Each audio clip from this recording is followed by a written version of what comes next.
When we look at the tree of life in the Campbell textbook from page 530 to 531, we see that fungi is most closely related to animals. All right? Now, that is because the characteristic of being a heterotroph as opposed to an autotroph, heterotrophs consume other things for energy, and autotrophs take in sunlight or other nutrients to make energy without consuming other living things. So heterotrophy is homologous between fungi and animals.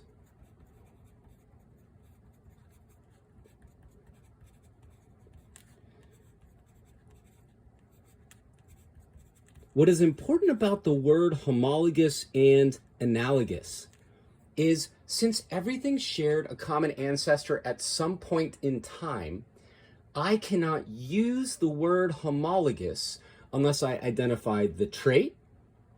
Here it's heterotrophy, and then the organisms I'm talking about in my explanation, fungi and animals. Heterotrophy is homologous between fungi and animals, but heterotrophy might not be homologous between two other living things. Step one when drawing any phylogeny, if you're discovering organisms, is to find the organisms and choose a set of traits to try to organize them by. Now, we're making an assumption here that the traits are homologous if we use the traits to build a phylogeny. So here I've got organisms: mushroom, tree, human, fish, frog, bird, and amoeba. And here I have traits.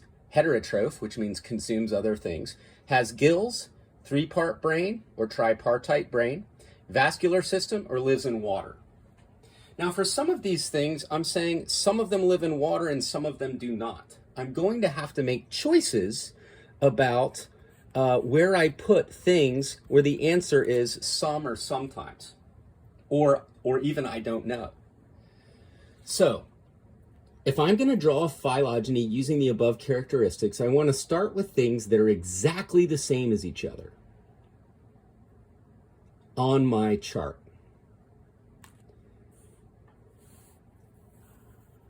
A bird and a human are exactly the same as each other on my chart.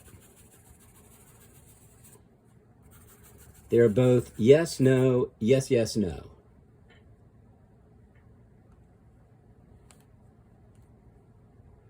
Okay, so I know that a bird and a human exist in the smallest group I can make using my traits and my organisms.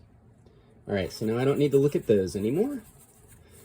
I see also, I want to find something that is one trait different from these two things.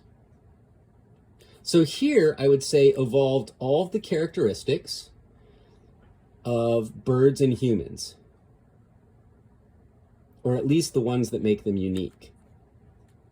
Something that is one different from birds and humans on my chart is a frog, and the difference is lives in water. So I could say lives on land evolved in this here, and I could put a frog here. Since it shares heterotroph, three-part brain, vascular system.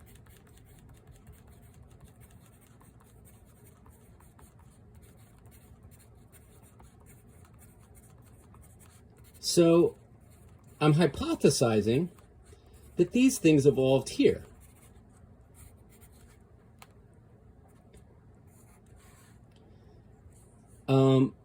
Heterotroph, three-part brain, and vascular system is also shared by a fish who's exactly the same as my frog, except for gills. The fish has gills and none of these other things have gills. So I could say that the fish has to be after my evolutionary point. I could say that the fish evolves gills independently on its own branch in its common ancestor it doesn't share with these other things, I can say gills evolve. So now I've got human, I've got all of these things here covered. Tree is very different from all of these things. It is the most different from all of these other things. So I'm going to put tree way the heck over here. It's no's for all these things other things are yes to. And it looks like the mushroom is completely different from everything else, except for it is also a heterotroph, as is the amoeba. The amoeba and the mushroom are the same as each other.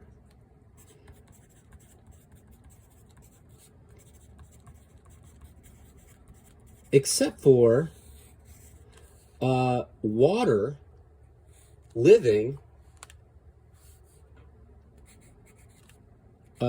is only sometimes a trait for mushrooms.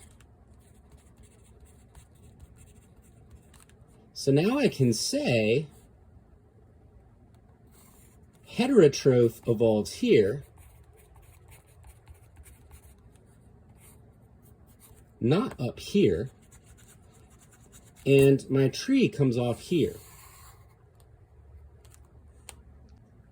Finally, I have to root my tree.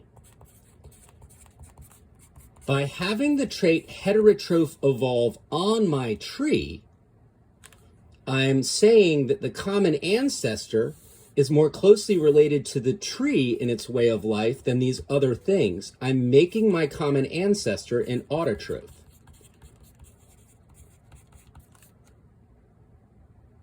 An autotroph with no brain, or no three-part brain, because I'm having the three-part brain evolve here. And no gills.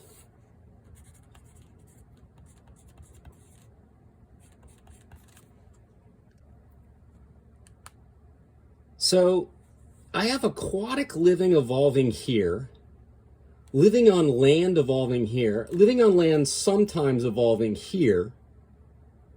And what that means is I've given the trait aquatic less importance or less weight. As you build a phylogeny, you're going to be forced in situations where you have to weight a trait. When I give a trait less weight, weighting a trait is assigning importance.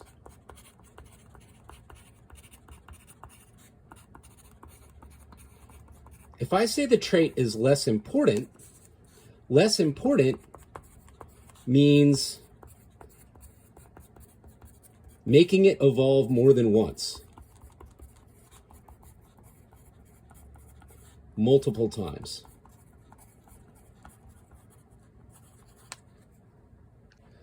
So you root the tree by it.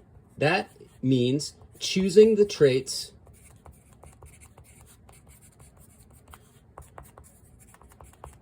the common ancestor to everything on the tree has.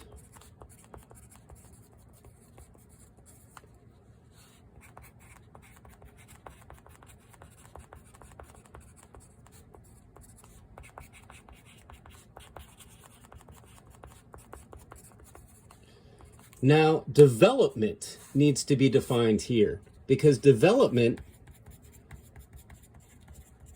is how an organism changes during its lifetime.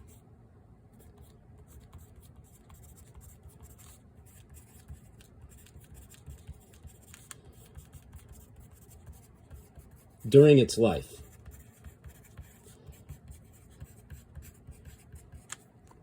So gills were not present in the frog that I looked at, but frogs, juvenile frogs, often have gills.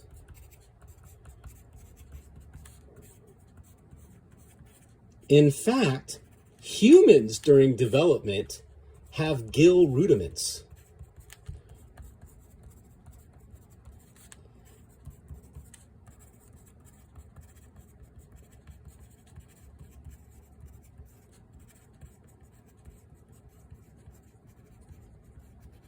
So the way an organism changes during its lifetime can have problems for classifying it accurately with homologous traits.